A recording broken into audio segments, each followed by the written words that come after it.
3 गुना कीमत 3 साल में 5 साल में। दुनिया में कौन सा इन्वेस्टमेंट आपको करके दे रहा है, जरा बताओ तो। प्रॉपर्टी करके दे रहा है, लेकिन वो प्रॉपर्टी जो फ्लैट पहली बार खरीदने जाता है सर, 10 में से 9 लोग कटते हैं ऐसे। एप्रिशिएटेड वैल्यू से ज्यादा आपने पे कर दिया तो नुकसान में तो डायरेक्ट हो भाई, यहां पर डायरेक्ट। अरे 1 साल बाद बेच देना, हम ही बिकवा देंगे आपका। हम बैठे ना, हम बिकवा, कोई नहीं बैठा है, निकल लेगा वो दूसरी जगह बेचने के लिए। तुमको पता नहीं है 5 महीने बाद 6 महीने बाद तुम्हारा जॉब कौन से शहर में रहेगा, फिर भी फ्लैट लेने का सोच रहे थे। माँ बेवकूफ आदमी है फिर तो यार। अरे हम तो मानेसर में ना ले लेंगे, तुमसे काहे लेंगे भैया, मानेसर में और ज्यादा फैसिलिटी मिल रही है। लेकिन डॉक्यूमेंट जब तक आपके हाथ आएगा, आपके जेब से पैसा निकल चुका होगा। खेल हो गया ना आपका। खुद ही लेट गए जमीन पर, इधर से लेट गए कितने। अरे आपकी 7 पुश्तों तक, 3 पुश्तों तक बढ़ता ही रहेगा। ऐसा नहीं होने वाला चाचा। आपको बोलेगा ब्रोकर 1500 स्क्वायर फीट का फ्लैट है, आप कहोगे 1500 स्क्वायर फीट, क्योंकि जब वो ब्रोकर बोल रहा है 1500 स्क्वायर फीट, उस टाइम पे फ्लैट बना नहीं है, अंडर कंस्ट्रक्शन है। सर आपको किस किस तरीके से काटा जाता है ना, आज इस सेशन में हम डिस्कस करते हैं। बाद में पता चलेगा गवर्नमेंट ने एक्वायर कर लिया। अरे हमारी जमीन गवर्नमेंट कैसे ले गया, तुम्हारी जमीन कभी थी नहीं, गवर्नमेंट ने तो पहले एक्वायर कर रखा है। ओके, सारे लोग ज्वाइन कर गए, कुछ लोग बाकी तो नहीं है, जल्दी से बुला लीजिए जो लोग बाकी रह गए। आज के सेशन में बात करने वाले हैं प्रॉपर्टी इन्वेस्टमेंट के बारे में भैया, कि प्रॉपर्टी इन्वेस्टमेंट फायदेदार है या नुकसान वाला है, किस तरह के प्रॉपर्टी में इन्वेस्ट करना चाहिए, किस तरह के ऑफ प्रॉपर्टी में नहीं करना चाहिए, रेंट पे रहना ठीक है या अपना घर ले लें, फ्लैट ले लें, क्या ले लें, दुकान में इन्वेस्ट कर दें, फ्लैट में कर दें, इंडिपेंडेंट विला में कर दें, किस तरह की प्रॉपर्टी में इन्वेस्ट करें, किस तरह के प्रॉपर्टी में रहें, कब नहीं, सब कुछ वो सारे पहलू पर आज हम बात करने वाले हैं। ठीक है, तो आप रेडी हो? मुझे चैट पे कमेंट बॉक्स में लिख के बताओ जल्दी से। यस, जल्दी से लिख के बताओ, जल्दी से लिख के बताओ। ठीक है, ऑल गुड। देखो, प्रॉपर्टी की दुनिया जो है ना, प्रॉपर्टी का जो मार्केट है ना, ये एक ऐसा मार्केट है, इन्वेस्टिंग का बहुत बढ़िया ऑप्शन है, बहुत बढ़िया। लेकिन ज़्यादातर लोग, आम आदमी इस जगह पर इन्वेस्ट करने से ना डरते हैं, कारण स्कैम बहुत सारा होते हैं, स्कैम की संख्या बहुत है भैया। अच्छा, स्कैम की जब आप बात करते हैं ना, तो यहाँ 2 तरह का स्कैम होता है। एक लीगल स्कैम, जो कि सच में स्कैम है, जिसको कानून भी कहता है हाँ ये स्कैम है। एक ही प्रॉपर्टी को 4 लोगों को बेच दिया है, मनोज को भी बेच रखा है, सुरेश को भी बेच रखा है, अरे महेश को भी बेच रखा है, इसको भी बेच रखा है। आपको पता कहाँ, वो ब्रोकर ने खेल कर दिया 4 लोगों को बेच करके। अब जैसे यमुना एक्सप्रेस वे वाला जो खेल जाता है, मेन हाईवे के बगल का ज़्यादातर प्लॉट गवर्नमेंट ने ले रखा है, एक लंबा एरिया गवर्नमेंट ने ले रखा है, लेकिन वहाँ भी ब्रोकर लोग बेच देते हैं उसको भैया। किसान से आपका सीधा डील करा करके बेच देंगे, किसान को भी थोड़ा खिला दिया है, बाद में पता चलेगा गवर्नमेंट ने एक्वायर कर लिया। अरे हमारी जमीन गवर्नमेंट कैसे ले गया, अरे तुम्हारी जमीन कभी थी नहीं, गवर्नमेंट ने तो पहले एक्वायर कर रखा है, तुमको नहीं पता था। तो ये ऐसे केसेस हैं जो कि सच में स्कैम होते हैं लोगों के साथ, और ये स्कैम गलत है, कानून भी कहता है कि गलत है। लेकिन एक ऐसा स्कैम है जो बहुत बड़ा संख्या में लोगों के साथ होता है, 10 में से 9 लोगों के साथ जो स्कैम होता है, ये वाला स्कैम होता है। अभी जो स्कैम होता है, जो कानूनी है, जो ठीक है, जो कानून के दायरे में आता है, बेसिकली इसको स्कैम भी कहना ठीक नहीं है। ये आम लोगों की बेवकूफ़ी है, ये हमारे और आपके जैसे लोगों की बेवकूफ़ी है। और ये कौन लोग होते हैं? ये पढ़े लिखे लोग होते हैं, 10-15 लाख की गाड़ी चला रहे होते हैं, आईटी में नौकरी कर रहे होते हैं, अच्छा खासा सैलरी उठा रहे होते हैं। दरअसल इन्होंने अपने फील्ड में तो एक्सपर्टीज हासिल कर ली, बड़ी बड़ी डिग्री ले ली, फिनेंस के फील्ड में, प्रॉपर्टी के फील्ड में इतनी सी भी नॉलेज इन्होंने ली। इसी का फायदा मैक्सिमम बिल्डर, मैक्सिमम ब्रोकर उठाते हैं। सर आपको किस किस तरीके से काटा जाता है ना, आज इस सेशन में हम डिस्कस करते हैं। देखो, बिल्डर जो होते हैं ना, ज़्यादातर बिल्डर्स नेता लोग की तरह होते हैं। जैसे आपने देखा होगा ना, वो न्यूज़ में या फिल्मों में 500 रुपये दे करके वोट खरीद लिया जाता है। वो जो 500 रुपये में अपना वोट बेचने वाला है ना, उसको पता नहीं है कि उसके वोट की वैल्यू कितनी ज़्यादा है, सिर्फ 500 में बेच देता है। उसी तरीके से आम आदमी को ये नहीं पता कि उसके अटेंशन की वैल्यू कितनी ज़्यादा है। बिल्डर या बड़े बड़े बिल्डर आपका अटेंशन खरीद लेते हैं सर, मालूम कैसे? चकाचौंध दिखा करके, fancy club house, 1 number gym दिखा के, बड़े बड़े स्विमिंग पूल दिखा करके, सोसाइटी में एकदम सैंपल फ्लैट ऐसा लग्जरी डेकोरेट करेंगे, आप सैंपल दे फ्लैट देख करके आपको मजा आ जाएगा, जबकि ओरिजिनल फ्लैट मिलेगा आपको खंडर। अटेंशन खरीद लिया उसने, अटेंशन ले लिया, और जिस बिल्डर ने आपका अटेंशन ले लिया वो आपसे पैसा भी निकलवा लेगा। बाकी ब्रोकर बैठे हैं ना, एक्सपर्ट, निकलवा लेंगे पैसा आपसे। इससे भी बड़ा स्कैम कैसे होता है? अगेन ये स्कैम नहीं है, ये आपकी बेवकूफ़ी है, हमारी और आपकी बेवकूफ़ी है। कैसे? ध्यान से समझना, अभी जो बताने जा रहा हूं ध्यान से समझना। 2 केस आपको बताता हूं। पहला केस, एक फ्लैट है 50 लाख रुपए का। कितने का? 50 लाख रुपए का। एरिया है उसका 1000 स्क्वायर फीट, 50 लाख का फ्लैट है, एरिया है 1000 स्क्वायर फीट, तो पर स्क्वायर फीट की कीमत कितनी पड़ी? लगभग 5000 रुपये। वहीं एक और फ्लैट है सर 55 लाख रुपए का है, उससे 5 लाख रुपए ज्यादा। उस फ्लैट का एरिया है 1500 स्क्वायर फीट, उस फ्लैट से लगभग 50% ज्यादा। उसका 1000 स्क्वायर फीट था, इसका 1500 स्क्वायर फीट, तो 50% ज्यादा हो गया। कीमत सिर्फ 5 लाख ज्यादा, तो पर स्क्वायर फीट भी कम है इसका 3600 रुपए। अब एक आम आदमी को पूछा जाए कौन सा बेहतर ऑप्शन है फ्लैट खरीदने के लिए? एक आपको 1000 स्क्वायर फीट मिल रहा है 50 लाख में, दूसरे में 1500 स्क्वायर फीट मिल रहा है सिर्फ 55 लाख में, सिर्फ 5 लाख ज्यादा दे करके। सर 10 में से 9 लोग कहेंगे दूसरा वाला ऑप्शन अच्छा है, और यही हो जाता है खेल। यही कर दिया आपका, काट लिया गया आपको। दरअसल दूसरा वाला नुकसान का डील है। मालूम क्यों? क्योंकि दूसरे वाले में जो 1500 स्क्वायर फीट बोला गया सर वो सुपर बिल्टअप एरिया था। पहले वाले में 1000 स्क्वायर फीट सर वो कारपेट एरिया था। इसीलिए पहला वाला 50 लाख में 1000 स्क्वायर फीट सर वो ज्यादा बड़ा फ्लैट है। दूसरा वाला 1500 square feet sir built up carpet area उसका छोटा है, 900 स्क्वायर फीट वो छोटा है। 5 लाख रुपए एक्स्ट्रा भी ले लिया आपसे और छोटा फ्लैट भी पकड़ा दिया आपको।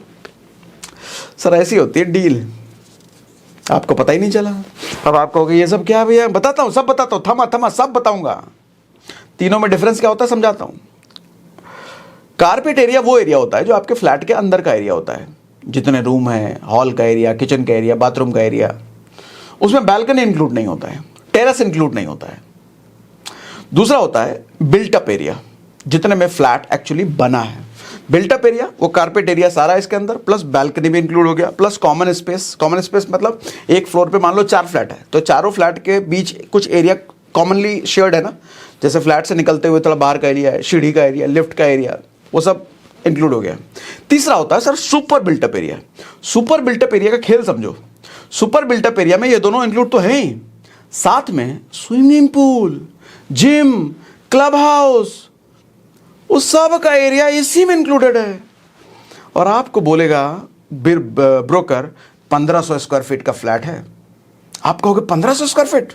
क्योंकि जब वो ब्रोकर बोल रहा है 1500 स्क्वायर फीट, उस टाइम पे फ्लैट बना नहीं है, अंडर कंस्ट्रक्शन है। फ्लैट तो बनेगा 3 साल बाद, आपने फ्लैट तो देखा भी नहीं है। अच्छा, सैंपल फ्लैट जो उसने बना रखा आपको दिखाने के लिए, वो जानबूझ के बड़ा बना रखा है। आप इतना बड़ा बनेगा, समझ रहे हो? खेल ऐसे होता है।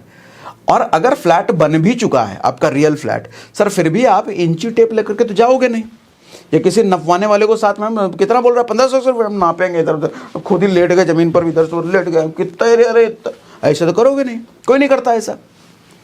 तो ज्यादातर केस में ब्रोकर जो बोल रहा है उसकी बात पे यकीन करते हैं। हालांकि रेरा ये कहता है, अब जब रेरा आ गया है कि कारपेट एरिया पे डील करोगे भाई, बाकी दूसरे एरिया पर नहीं, built up area, super built up area पे डील नहीं होगी, कारपेट एरिया पे डील करोगे। ये रेरा का रूल है। लेकिन ब्रोकर आपको क्या बोल रहा है, रेरा थोड़ी कान लगा के सुनने आया उधर, क्या बोल के बेच दिया आपको, रेरा को थोड़ी पता है। हाँ, डॉक्यूमेंट में सब जरूर लिखा रहेगा, लेकिन डॉक्यूमेंट जब तक आपके हाथ आएगा, आपके जेब से पैसा निकल चुका होगा। खेल हो गया ना आपका। डॉक्यूमेंट जब तक आपके हाथ आएगा, आपके जेब से पैसा निकल चुका होगा, अब आपके पास कोई ऑप्शन है नहीं। हो गया ना खेल। 10 में से 9 लोगों की कटाई ऐसे होती है। जो फ्लैट पहली बार खरीदने जाता है, सर 10 में से 9 लोग कटते हैं ऐसे। मैं भी कटा हूं। कटने के बाद समझ में आया। तो खैर, हम लोग देखो मिडिल क्लास लोग हैं, हमारे को कहाँ बचपन से ये सब चीज़ें स्कूल कॉलेज कहीं सिखाई तो जाती नहीं है, तो हम फंस करके ही सीखते हैं।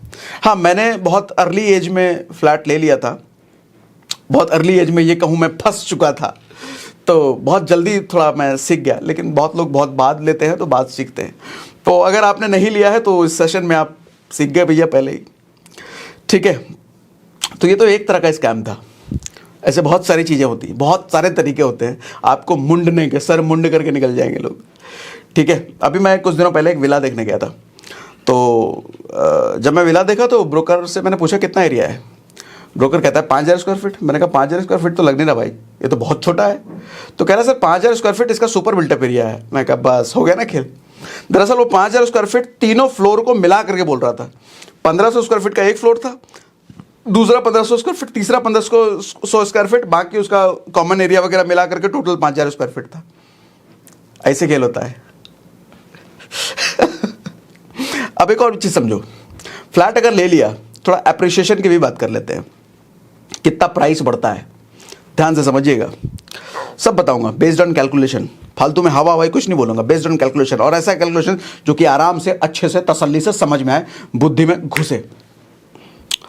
पहली चीज तो ये समझो, फ्लैट के प्राइस बढ़ने की एक लिमिट होती है सर। फ्लैट आपका हमेशा बढ़ता रहेगा, आपकी 7 पुश्तों तक, 3 पुश्तों तक बढ़ता ही रहेगा, ऐसा नहीं होने वाला चचा। आज अगर कोई 50 लाख का फ्लैट है ना सर, वो जिंदगी में कभी भी 10 करोड़ का नहीं होगा। कभी भी नहीं होगा। और 10 करोड़ जब हो सकता था तब तक हो सकता है फ्लैट ही नहीं रहेगा। फ्लैट है ना सर, जिस बिल्डिंग आज के टाइम में 20-20 फ्लोर की बिल्डिंग बन रही है सर, क्या पता कभी भूकंप आए, दरार पड़ गया, कुछ हिल हाल गया, कुछ मेजर कुछ काम कराने की जरूरत पड़ गई, आप रहते हो 1900 फ्लोर पे और नीचे के 4 फ्लोर वाला कहीं बाहर भाग चुका है, छोड़ चुका है, विदेश शिफ्ट हो चुका है, वो 4 फ्लोर वाला काम कराएगा नहीं। आपका तो खटिया हो गया खड़ा, हवा में काम कराओगे क्या? हवा में तो डोल रही है आपकी बिल्डिंग। और नहीं कुछ भी हुआ, सब कुछ ठीक भी रहा सर, 20 साल में, 25 साल में, 30 साल में, 40 साल में उस बिल्डिंग की क्या जर्जर हालत हो चुकी है वो पता है? मेंटेनेंस वगैरह सब लगा लुगा करके इतना खर्चा आपका मांग रहा होगा फ्लैट। तो फ्लैट की कीमत इतनी अप्रिशिएट नहीं होती। वो फ्लैट अच्छा कितना अप्रिशिएट होता है बताऊंगा, सब बताऊंगा, रुको।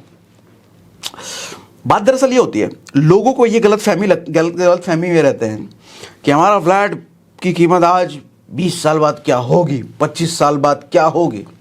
सर हकीकत सुनो, कान खोल के सुनो, कुछ नहीं होगी, बढ़ेगा, एप्रिशिएट होगा, लेकिन आप जो सोच रहे हो ना उसके आसपास भी नहीं होगा। कारण क्या है? फ्लैट के देखो कभी कमी नहीं होने वाली, कभी नहीं कमी होने, फ्लैट बनते ही रहेंगे। दिल्ली भर गया तो सर सरक गए लोग, नोएडा बन गया, उधर हरियाणा की साइड गुड़गांव बन गया। एक टाइम आया जब गुड़गांव भी भर गया तो भैया मानेसर डेवलप होने लग गया। इधर नोएडा भर गया तो ग्रेटर नोएडा और नोएडा एक्सटेंशन डेवलप होने लग गया। सर कल को जब नोएडा एक्सटेंशन ग्रेटर नोएडा भर जाएगा, नया एरा डेवलप हो जाएगा, उधर मानेसर भर जाएगा तो उधर भी आगे बढ़ जाएंगे लोग, प्रॉपर्टी वहां डेवलप होने लग जाएगा। तो एक चीज समझो सर, फ्लैट्स लिमिटेड नहीं है, अनलिमिटेड है। और अनलिमिटेड चीजों की वैल्यू इतनी ज्यादा नहीं पड़ती। वैल्यू किसकी बढ़ती है? जिस चीज की कमी हो उसी की तो वैल्यू बढ़ेगी। कमी किस चीज की है? लैंड की, जमीन की। भगवान ने जितना जमीन दे रखा है उससे एक बित्ता भी फालतू कोई नहीं बना सकता। फ्लैट बना सकता? बनाते रहो, बन ही रहा है। फ्लैटों का कल्चर तो आजकल छोटे छोटे शहरों में भी पहुंच गया है। छोटे छोटे शहरों में भी लोग घर तोड़ ताड़ करके लंबी लंबी बिल्डिंगें बना रहे हैं। तो कभी भी फ्लैट की कमी नहीं होने वाली। और हाँ, आपका 50 लाख का फ्लैट सर दिल्ली में जो है ना, आप सोचोगे 50 लाख का फ्लैट अब हम 1 करोड़ में बेचेंगे, तब तक तो 1 करोड़ में बिल्डर ने ऐसा फ्लैट बनाया, इतना चकाचौंध वाला, ऐसा स्विमिंग पूल, ऐसा स्टाइल, ऐसे इतना सोना चांदी जड़ रखा है उसमें कि आदमी जो लेने आएगा ना आपको 1 करोड़ नहीं देगा। वो कहेगा अगर 1 करोड़ में को तेरे को देना है, मैं नोएडा वाला फ्लैट नहीं ले लूंगा 1 करोड़ में, इतना फैसिलिटी है तेरे वाले में तो है भी नहीं उतना। गुड़गांव वाला नहीं ले लूंगा, तेरे वाले में तो है भी नहीं उतना। कल को गुड़गांव में आपका 1 करोड़ का लेने जाओगे, कहोगे अरे हम तो मानेसर में नहीं ले लेंगे, तुमसे क्या लेंगे भाई, मानेसर में और ज़्यादा फैसिलिटी मिल रही है और ज़्यादा अच्छा फ्लैट बना के दे रहे हैं। तो आपको रीसेल में हमेशा दिक्कत आएगी। फ्लैट जब भी बेचने जाओगे दिक्कत आएगी। बहुत सारे बिल्डर होते हैं, ब्रोकर, अरे 1 साल बाद बेच देना, हम ही बिकवा देंगे आपका, हम बैठे ना, हम बिकवा। कोई नहीं बैठा है, निकल लेगा वो दूसरी जगह बेचने के लिए। डायलॉग होता है बोलने के लिए, अरे हम बैठे ना, आप नहीं बेचोगे फिर भी आपका बीच में बिकवा देंगे, इतना बढ़ चुका होगा, हम बोल रहे हैं ना, हम बैठे हैं ना। ब्रोकरेज हो तो बतौलेबाजी करवा लो, कोई लिखित डॉक्यूमेंट तो है नहीं, लिख के दो उसको, बोलो लिख के दो स्टैम्प पेपर के तुम बैठे हो यहाँ, यहीं बैठे रहोगे 2 साल तक, 5 साल तक यहीं बैठे रहो, लिख के दो। बोले क्या ऐसे थोड़ी होता है? अब ऐसे होता है, तुम बोल रहे हो हम बैठे हैं तो लिख के दो ना हमको, तुम बैठे हो यहाँ पे। निकल लेगा, नहीं बैठा है कोई, जो डॉक्यूमेंट पे है वही है। बुद्धि लगाओ। अब इस मुद्दे पर आओ कि फ्लैट लेना भी चाहिए कि नहीं लेना चाहिए, कैलकुलेशन के बेस पे समझाता हूं। सर मान लो आज आप जो फ्लैट ले रहे हो, बड़ा पसंद आ गया एक फ्लैट, क्या जबरदस्त फ्लैट है, 50 लाख का फ्लैट है। 50 लाख के फ्लैट के लिए 42 लाख 43 लाख रुपए आप लोन लोगे ना, 40,000 की EMI आएगी ना, 10 लाख के आसपास उसका डाउन पेमेंट करोगे ना। मैं कहता हूं चलो ठीक है, इसका भी कैलकुलेशन बता देता हूं। 50 लाख का जो फ्लैट आपने लिया है सर, 20 साल के लिए आपका लोन चलेगा। 20 साल का आपका जो लोन होगा 20 साल में। अच्छा एक और बात, 50 लाख का फ्लैट आपको क्या लगता है 10 साल में कितनी अप्रिशिएट हो जाएगी उसकी वैल्यू? बताइए कितनी हो जाएगी 10 साल में? सर अगर best of the best of the best of the best case देखा जाए ना, तो 10 साल में हो सकता है वो डबल हो जाए, 1 करोड़ का प्रॉपर्टी हो जाए, 1 करोड़ का फ्लैट हो जाए। लेकिन वो चांसेस 100 में से कोई 1 या 2% का है। ज्यादातर केस में हो सकता है कि वो 50 लाख का प्रॉपर्टी 60 लाख का हो जाए, 65 का हो जाए, 70 का हो जाए 10 साल में। लेकिन best of the best case अगर है, बहुत बढ़िया उस एरिया का डेवलपमेंट हुआ है, बहुत बढ़िया कुछ कुछ हो गया है वहां पे, तो हो सकता है डबल हो जाए। लेकिन 100 में से 1 है, 2 है, 3 है परसेंट, 1-2% है। 20 साल में 2 करोड़ इस हिसाब से अगर लिया जाए तो 50 लाख का फ्लैट 20 साल में 2 करोड़ का हुआ, यानी कि एनुअल अगर एप्रिसिएशन देखा जाए तो सर कितने परसेंट का हुआ? 7.18% इंटरेस्ट आपको मिल रहा है। लेकिन 20 साल में जो आपने लोन जो ले रखा है सर, लोन मिला आपको 9% पर, और 9% पर मिलने की वजह से आपके प्रॉपर्टी की कीमत 2.18 करोड़ रुपए अब आपको पड़ी, जो आपने पे किया 2.18 करोड़। और बेस्ट केस में अप्रिशिएट होकर के वो 2 करोड़ का होना। सर बेस्ट केस में अप्रिशिएट होने के बाद भी आपने उसके अप्रिशिएटेड वैल्यू से ज्यादा आपने पे कर दिया, अप्रिशिएटेड वैल्यू से ज्यादा आपने पे कर दिया, तो नुकसान में तो डायरेक्ट हो भाई, यहां पर डायरेक्ट। अब सुनो, अगर उस फ्लैट को आपने लिया ना होता, मतलब खरीदा ना होता, रेंट पे रह रहे होते, सर 40,000 की EMI दे रहे होते। 50 लाख के फ्लैट में अगर रहना है आपको सर, 15,000 का रेंट आएगा आपका, क्योंकि इंडिया में रेंटल यील्ड बोलते हैं उसको, इतना ही है। 1 करोड़ का फ्लैट 18,000 रेंट मिलता है, 20,000 रेंट मिलता है, 25,000 रेंट मिलता है, इतना ही मिलता है। तो 50 लाख का फ्लैट है भैया, 15,000 रेंट मिल रहा है, और बढ़िया रेंट है, ये बढ़िया रेंट है, बता दूं। 50 लाख का फ्लैट 15,000, सर 15,000 अगर आप रेंट दे रहे हो, कितने पैसे बच गए आपके? 40,000 EMI देना चाहते ना, अभी 15,000 में काम होने लग गया ना सर। 35,000 रुपये आपका महीना बच रहा है। मैं कहता हूं ये 35,000 रुपये महीना SIP करो, म्यूचुअल फंड में हर महीना इन्वेस्ट करो। म्यूचुअल फंड नहीं समझ में आता तो नीचे मैंने एंजल वन का लिंक दे रखा है डिस्क्रिप्शन में, उस पर क्लिक करो, KYC करो, 3 दिन लगेंगे आपको KYC अप्रूव होने में। उसके बाद सर्च कर लेना इंडेक्स फंड। म्यूचुअल फंड नहीं समझ में आ रहा, बहुत सारे लिंक लाइन में आएगा, छोड़ दो। इंडेक्स फंड उससे बेहतर है, उससे ज़्यादा सेफ है। नहीं समझ में आता, इंडेक्स फंड आंख बंद करके जा सकते हो। इंडेक्स फंड में गए, अच्छा इंडेक्स फंड में भी नहीं समझ आ रहा कहाँ चले जाए, तो ज़्यादातर लोगों का भरोसा होता है SBI पर। चलो जाओ SBI इंडेक्स फंड में चले जाओ, कोटक में चले जाओ, अरे किसी में भी चले जाओ, SBI चले जाओ। ज़्यादातर लोगों का भरोसा होता है, इसलिए नाम ले लिया मैंने SBI, मेरा कोई रिकमेंडेशन नहीं है ये। SBI इंडेक्स फंड सर्च किया, वहाँ पे इन्वेस्टमेंट करना शुरू कर दिया। सर डेटा ये कहता है, पिछले 20 साल का रिकॉर्ड उठा करके देख लो शेयर मार्केट का, 15% से ऊपर तो बड़े आराम से ग्रो हो जाती है, एनुअल ग्रोथ 15%। हाँ ऊपर नीचे होता है, लेकिन लॉन्गर ड्यूरेशन में देखोगे तो 15% एनुअल मिल जाता है। सर 15% के हिसाब से 35,000 रुपये हर महीना जो आपका बच रहा है ना, उसको अगर SIP में किए होते ना, इंडेक्स फंड में हर महीने डाले होते ना, सर 20 साल बाद मालूम कितना बन जाता है ये? 3.5 करोड़। 3.5 करोड़ से ज्यादा बन गया ये। अब मैं कहता हूं आपका जो एप्रिशिएट हो भी गया, एप्रिशिएट हो करके 2 करोड़ अगर बन भी गया, सर आप पे कर देना ना उसको, 1.5 करोड़ रुपए फिर भी बच रहा है आपका, फिर भी 1.5 करोड़ बच रहा है। अच्छा कहानी यहीं खत्म नहीं होती, और भी ध्यान से सुनो जरा। सर अगर फ्लैट लेते तो 7% रजिस्ट्री भी तो देते। 50 लाख के फ्लैट का 7% कितना हो गया? 3.5 लाख। मैं कहता हूं 3.5 लाख जो बचा उसको उठा करके लमसम करो। इसी एंजल वन में लमसम सर्च कर लेना आप, SIP के बगल में लमसम। लमसम और SIP में क्या फर्क होता है? SIP आप हर महीने करते रहते हो, लमसम क्या होता है? एक बार पैसा डाल करके आप छोड़ देते हो। कहीं से मोटा पैसा आ गया 5 लाख 10 लाख, तो लमसम कर दो, पैसा डाल दो, छोड़ दो, फिर वो अपना कंपाउंडेड ग्रो होता रहता है। सर लमसम अगर कर लिए होते 3.5 लाख, तो सर 20 साल बाद ये पैसा बन जाता 57 लाख, 57 लाख बन जाता 20 साल बाद ये लमसम। और हाँ एक और चीज, 10 लाख रुपए डाउन पेमेंट भी तो कर रहे थे, उस 10 लाख रुपए को लमसम करो, सर ये 10 लाख रुपए 1.5 करोड़ से ऊपर बन जाता 20 साल बाद। 1.5 करोड़, यानी कि 1.5 करोड़ इधर, 57 लाख उधर। अरे भैया फ्लैट 20 साल बाद जितना अप्रिशिएट होकर के आप उसकी कीमत, वो भी उतना होता नहीं, मैं बेस्ट केस मान लेता हूं। बेस्ट केस में अगर 2 करोड़ का फ्लैट हो भी गया तो आपका डाउन पेमेंट और रजिस्ट्री के पैसे से आप उसको खरीद लेते। तो 3.5 करोड़ तो नेट बच गया ना आपका। लगाओ लगाओ लगाओ, ये लगा के सोचो, 3.5 करोड़ नेट बच गया। सर 20 साल तक उसी फ्लैट में किराए पे रहो और 20 साल बाद उसी फ्लैट को खरीद लो अगर मर्जी है तो। अब आप कहोगे 20 साल तक उसी फ्लैट में तो किराए पे रहना पड़ेगा ना। किराए पे रहने से अच्छा है ईएमआई ना दे दे, कम से कम ईएमआई में एक एक ईंट अपना हर महीने अपना तो होगा। सर वो ईंट बहुत महंगा पड़ रहा है आपको, और किराए के फ्लैट में रहने में दिक्कत क्या है। हम हिंदुस्तानी लोग ना इमोशनल होते हैं, इमोशनल के साथ फूल भी लगा लो तो अच्छा है। अपना घर तो होना ही चाहिए, अपना घर तो अपना घर ही होता है। कुछ भी कहो, अपने घर की बात ही अलग है। अपना घर सुकून होता है। अरे ये घटिया डायलॉग बाज, ये डायलॉग कौन देता है मालूम? ये घर वालों के सिखाए हुए डायलॉग है, दोस्त यार के सिखाए हुए डायलॉग है, अड़ोसी पड़ोसी के सिखाए हुए डायलॉग हैं। और देखो ये सारे लोग गरीब हैं, ये सब गरीब लोग हैं, ये सब गरीब लोगों का डायलॉग। अपना घर तो होना ही चाहिए। सर ठीक है, अपना घर होना चाहिए, चाहिए ना, ठीक है होना चाहिए, लेकिन पहले उसके लिए इनफ कमा तो लो, इनफ इन्वेस्टमेंट करके अपना एसेट बना तो लो, तब लेना इन्वेस्ट ऐसे। 40 साल तक जब इतना 3.5 करोड़ इधर, 2 करोड़ उधर, 3-4 करोड़ 5 करोड़ इकट्ठा हो जाए, ले लो फ्लैट। हाँ उस वक्त फ्लैट की कीमत आपको होगी बढ़ चुकी होगी, अरे उससे ज्यादा आपका एसेट बन चुका है। 50 लाख का फ्लैट 2 करोड़ हो गया, हमने यही तो मान तो लिया ना। 50 लाख का फ्लैट 2 करोड़ हो गया 20 साल बाद, फिर भी उससे कहीं ज्यादा पैसा है आपके पास, दे दो ना 2 करोड़।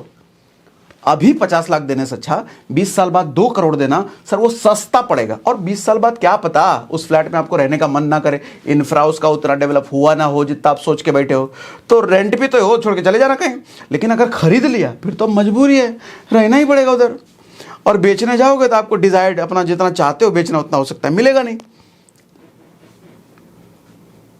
देख रहे हो कितना फायदा रेंट पे रहने का। और एक और बात बताऊं, आदमी जब फ्लैट लेता है ना, अपनी मैक्सिमम कैपेसिटी का फ्लैट लेता है। औकात अगर 30,000 रुपये ईएमआई की देने की है ना, सर वो 40,000 रुपये ईएमआई देने वाला फ्लैट ले लेता है। तो जब अपनी औकात से बढ़ के आदमी फ्लैट लेता है ना, अच्छा हिंदुस्तानी हम लोग इमोशनल फूल, अरे 50 लाख का फ्लैट तो ले लेंगे, 60 का ले लेते हैं। ब्रोकर आपको दिखा, ब्रोकर पहले बजट पूछ लेगा, ब्रोकर को आपने जैसे 50 लाख बोल दिया वो 20 लाख ऐड कर देगा, वो 80 का फ्लैट दिलाएगा आपको, 70 का दिलाएगा वो। तो आप ले भी लोगे इसके ज़्यादा हो जाता उसी में खेल। हाँ तो मैं कहा था, हाँ आपने ले भी लिया ना, मैक्सिमम पैसा आपका ईएमआई में जा रहा है।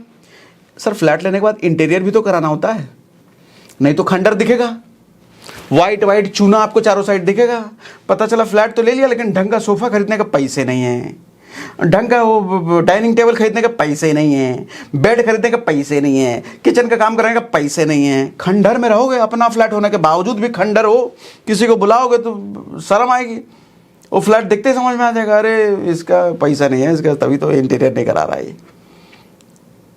ऐसे खंडर में रहने से अच्छा सर लग्जरी फ्लैट में रहो, टेंट पे रहो, सारा जहां काम हम करा रखा है एकदम 1 नंबर लग्जरी हो, ऐसे फ्लैट में रेंट पे रहो ना, और 20 साल बाद खरीद लेना उसी को। जितना पैसा आप ईएमआई देने का मूड बन रहा है, जितना पैसा ईएमआई दे सकते हो, उस पैसे को उठा करके एसआईपी करो, डायरेक्ट ठोको इधर एसआईपी में। 20 साल बाद खरीदेंगे, क्या दिक्कत है? कोई कहे अपना घर नहीं लिया, अरे एसेट बना रहे हैं, पहले एसेट बनाएंगे तब लेंगे। कि तू ले अपना घर जा करके, अपने घर की बात ही अलग है, तेरे लिए होगी मेरे लिए नहीं है। और एक दिक्कत लोगों को यह सताता है कि रेंट पर अगर रह रहे हैं तो बार बार घर बदलना पड़ेगा। अब दूसरे के घर को सजाएंगे, इतना प्यार से हम सजाएंगे दूसरे को, अपना आत्मा इमोशन सब जोड़ेंगे, फिर 2 साल बाद हमको छोड़ना पड़ जाएगा। ये कब तक ये सब सिलसिला चलेगा? अरे दिमाग लगाओ, बिजनेसमैन की तरह काम करो। सर लीज पे क्यों नहीं ले लेते उस फ्लैट को?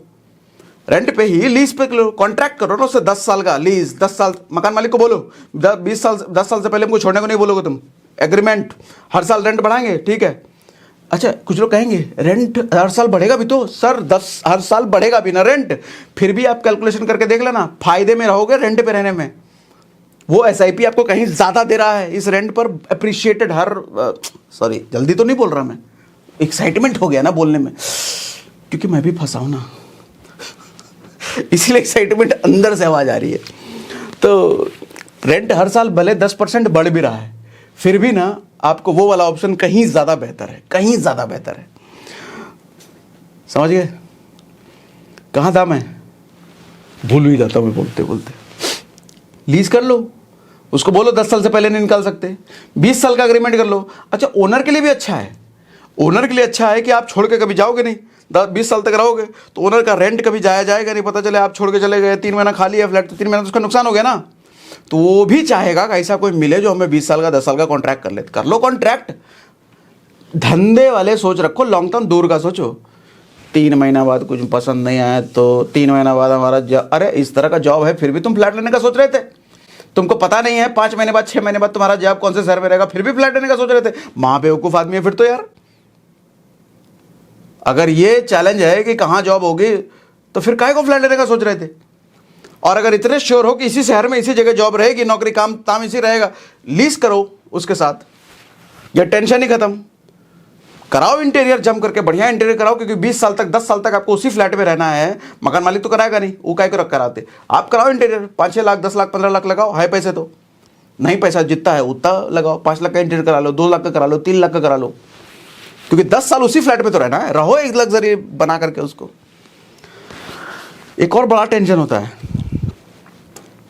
मान लो फ्लैट खरीद लिया ना, 2 साल बाद 3 साल बाद पूरा एरिया पूरा सोसाइटी अभी डेवलप हुआ नहीं है, पता चला बिल्डर को स्कैम में जेल चला गया है। सर नोएडा एक्सटेंशन गुड़गांव में कई सारे आपको बिल्डर मिल जाएंगे, जेल चला गया।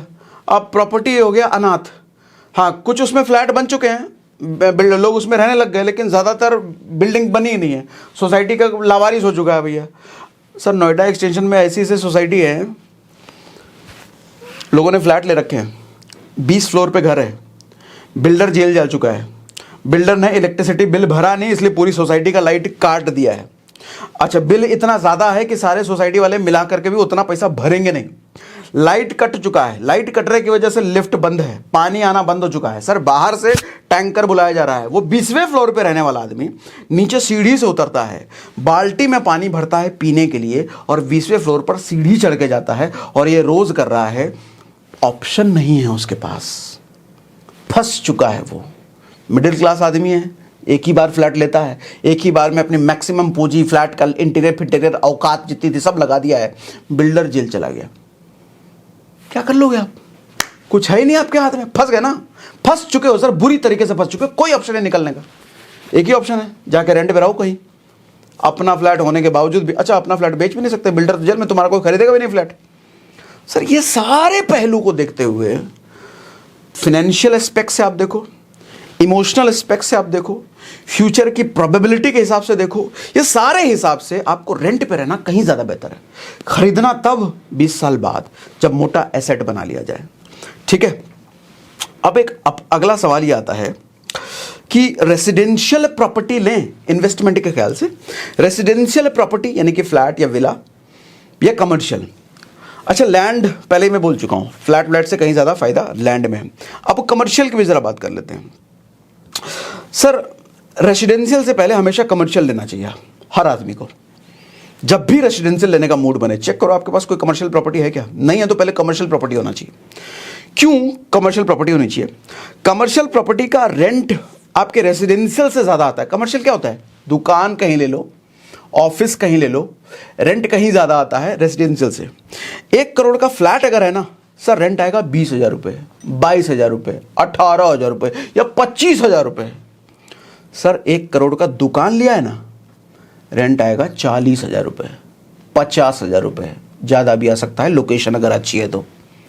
ऑफिस भी ले लिया ना तो भी आएगा इतने, इसके आसपास ही। रेसिडेंशियल प्रॉपर्टी ज़्यादा रेंट देता है, सॉरी गलत मैंने बोल दिया, कमर्शियल प्रॉपर्टी ज़्यादा रेंट देता है। कमर्शियल में दुकान ले लो या ऑफिस ले लो। कुछ टिप्स भी दे देता हूँ प्रॉपर्टी खरीदने के, ध्यान से सुनो मेरी बात। सर पहले तो अगर आपके पास पैसा है ना, थोड़ा बहुत भी पैसा, ताक में रहो कि कहाँ किस खेत में बड़ा बिल्डर घुसा है। क्योंकि बड़ा बिल्डर जब अपना टाउनशिप डेवलप करने के लिए जाता है ना, कोई ना कोई खेत में ही जाता है जहाँ कुछ नहीं हो आसपास। उसको पता है ना, सारे सेटिंग वेटिंग नेताओं के बीच रहता है, उसको पता है किस एरिया में क्या डेवलप होने वाला है, कहाँ भैया कौन सा बड़ा कौन आदमी आएगा कुछ डेवलप होगा। वो पूरा ऐसा खेत में जाकर के अपना टाउनशिप डेवलप करने चला जाता है। आम आदमी देखता है अरे खेत में चला गया, इतना बड़ा बिल्डर, यहाँ तो कौन लेगा फ्लैट, यहाँ कोई नहीं रहने वाला। सर बड़ा बिल्डर है वो, बहुत कुछ देख के वहाँ गया है। सर आँख कान बंद करके फ्लैट नहीं लेना, उसके में फ्लैट नहीं लेना, उसके आसपास कहीं ज़मीन ले लो। अभी नया नया गया है वो, सर ज़मीन भी एकदम कूड़े के भाव मिलेगा, एकदम कूड़े के भाव। इस बात की श्योरिटी आपको उस बिल्डर के आने की वजह से मिल चुकी है कि उस एरिया की कीमत तो बढ़ेगी निश्चित, क्योंकि इतना बड़ा बिल्डर करोड़ों अरबों का इन्वेस्टमेंट वहाँ करने आया है, तो बढ़ेगी जरूर। वहाँ पर जो ज़मीन लिया ना, 3 साल में जब तक उसका प्रोजेक्ट कंप्लीट होगा, 5 साल में जब तक उसका प्रोजेक्ट कंप्लीट होगा, सर आपका जो लैंड लिया ना, चाहे 50 गज हो, 100 गज हो, सर 3 साल में 5 साल में आपको डबल क्या ट्रिपल हो सकता है, या 4 गुना हो सकता है, आपको पैसा दे करके चले जाए। सर 3 गुना कीमत 3 साल में 5 साल में, दुनिया में कौन सा इन्वेस्टमेंट आपको करके दे रहा है, जरा बताओ तो। प्रॉपर्टी करके दे रहा है, लेकिन वो प्रॉपर्टी समझदारी से उस जगह पर होना चाहिए। लोकेशन का खेल है सारा। और दूसरा एक और टिप आपको देता हूं।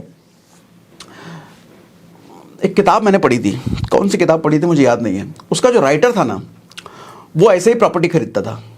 कौन सी प्रॉपर्टी? अर्जेंट डील वाली प्रॉपर्टी। दुनिया में कई सारे ऐसे लोग होते हैं जो फ्लैट लेकर के या लैंड लेकर के, उनको पैसे की जरूरत है। अब 50 लाख की प्रॉपर्टी वो 30 लाख में बेचने को तैयार है, उनको तुरंत उनको पैसा चाहिए। 20 लाख का जमीन वो 15 लाख में बेचने को तैयार है, तुरंत उनको पैसा चाहिए। ताक में रहो, ऐसा कहाँ मिल रहा है। और ऐसी वाली प्रॉपर्टी लो, सर बड़ा मुनाफा होता है इसमें, बड़ा प्रॉफिट कमाया जाता है। ठीक है, अब लास्ट में एक बार मैं समराइज कर देता हूं अपने अंदाज में फिर से। सर 20 से 30 साल की उम्र में पागलों की तरह काम करो, भयंकर काम करो। होम लोन लेने का ये उम्र नहीं है, बिल्कुल भी होम लोन लेने का ये उम्र नहीं है। 20 से 30 साल का उम्र, 20 से 30 साल का उम्र है, पागलों की तरह काम करो। SIP जरूर करो, म्यूचुअल फंड में, इंडेक्स फंड में जरूर इन्वेस्ट करो, इधर तो जरूर करो, क्योंकि 30 साल बाद, 40 साल बाद ये बड़ा एसेट आपको यही बना के देगा। इसी एसेट से घर खरीद लेना मन होगा तो तब तक रेंट पे रहो, एकदम मजे से रहो। ठीक है, प्रॉपर्टी लेना है, लैंड लो। पैसा अगर है, लैंड लो, फ्लैट नहीं, बिल्कुल नहीं। फ्लैट का लग्जरी एंजॉय करना है, रेंट पे रहो उसी में। जिस फ्लैट में आपको लगता है कि ये बड़ा लग्जरी फ्लैट है, उसमें रेंट पे रहो, खरीदने का नहीं। दूसरों के लिए छोड़ दो, दूसरे लोग खरीदने दो, आप लैंड खरीदो। EMI पे जाना है, कमर्शियल में जाओ, फ्लैट में नहीं, कमर्शियल में। EMI देना भी अगर चाहते हो, कमर्शियल में जाओ, आपको बहुत अच्छा रिटर्न। अच्छा, इस पे अगर आप चाहते हो वीडियो, तो मैं आपको पूरा वीडियो सेशन करके दे सकता हूँ, कमर्शियल प्रॉपर्टी लेकर के कैसे बहुत बड़ा पैसा बनाया जा सकता है। आप चाहो तो मुझे कमेंट में बताओ, मैं आपको डिटेल में देता हूँ इस पर सेशन। ठीक है, रेंट पे रहो, आलीशान फ्लैट में रहो। फ्लैट खरीदने का मन हो 40 के बाद खरीदना भैया, 40 से पहले मत खरीदो। उम्र आपकी जब 40 बाद हो जाए तब खरीदना, आलीशान फ्लैट लेना। फ्लैट की कीमत बढ़ रही है, बढ़ने दो ना, तब तक आपका एसेट वैल्यू बहुत बड़ा हो जाएगा। नहीं खलेगा आपको, अभी खलेगा, अभी बहुत खलेगा। ठीक है, और अगर आप एक सेशन चाहते हो कि 40 से पहले फाइनेंशियली फ्री कैसे हो जाए, 40 से पहले फाइनेंशियल फ्रीडम को अचीव कैसे किया जाए, नौकरी चाकरी करते हुए, छोटा मोटा अपना बिजनेस करते हुए, आप मुझे कमेंट बॉक्स में बताओ। इस पर भी मैं आपको सेशन दे सकता हूँ डिटेल में, बहुत डिटेल में। और इस सेशन में अगर एंजॉय किया, सच में समझ में आया बहुत कुछ, मुझे कमेंट बॉक्स में लिख के बताओ। सच में अगर आंखें खुली या बुद्धि खुली है, मुझे कमेंट बॉक्स में लिख के बताइए। कमेंट पढ़ रहा हूँ आपके।